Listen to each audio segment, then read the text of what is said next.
And he becomes our Father, our real Father.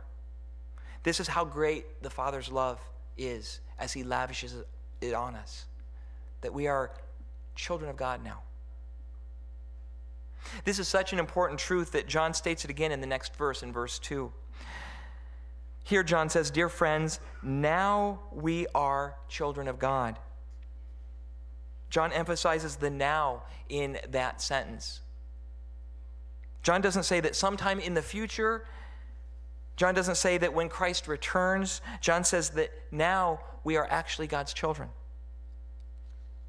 Remember the story I started with about the man who auctioned a letter from his mother guaranteeing that they would receive an email of love? People are wanting to know that they're loved and that they're valued and that they're cared for. And I want you to know, if you're a believer, you need to realize your self-worth. You need to realize your value, that it comes from the fact that God lavishes his love on you to such an extent that he not only calls you a child of his, but that you are a child of his right now. You're a child of the King.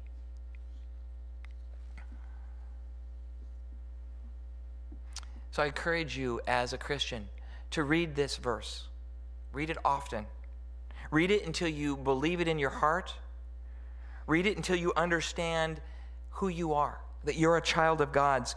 The great Bible scholar J.I. Packer, he said in his book, Knowing God, he said this. He said, "You can sum up the whole of the New Testament teaching in a single phrase if you speak of the New Testament as being a revelation of the fatherhood of God."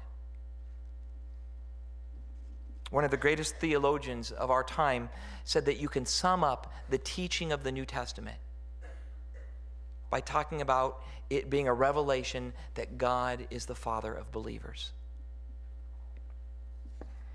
J.I. Packer goes on to say that if you want to judge how well a person understands Christianity, find out how much he makes of the thought of being God's child and having God as his Father. And if this is not the thought that prompts and controls his worship and prayers and his whole outlook on life, it means he doesn't understand Christianity very well at all. Christianity is summed up in this verse in 1 John chapter 3, verse 1. How great is the love the Father has lavished on us, that we should be called children of God. And that is what we are. The Creator, the eternal Creator of the universe, has made us his children, and we are his Father, and he is our Father.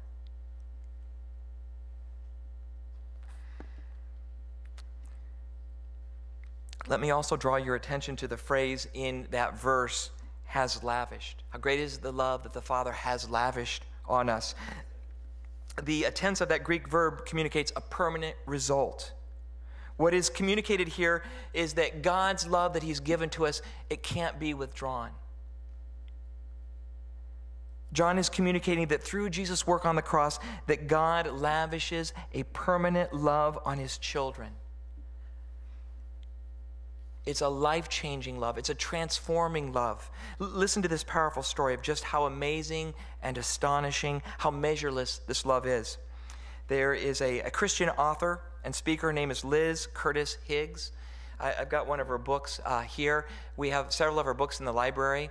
Her probably most famous work is a book called Bad Girls of the Bible.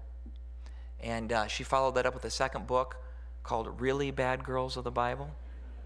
And those books, I was going to hold them up, but they're checked out. The librarian says she can't keep those books. They come in and they go right out. So look for those books, The Bad Girls of the Bible and The Really Bad Girls of the Bible. Liz Curtis Higgs, one of the best, at the time, years ago, she was one of the best known disc jockeys in America, and she lived a very wild lifestyle without God. This is according to her own testimony. She was a disc jockey, and Howard Stern, you know the shock jock Howard Stern? I hope you don't know him, but he had the AM show on this radio station at one time, and she had the PM show on the same radio station, and so they knew each other. And one day, Howard Stern said to Liz, he said, quote, "You know, you need to clean up your act."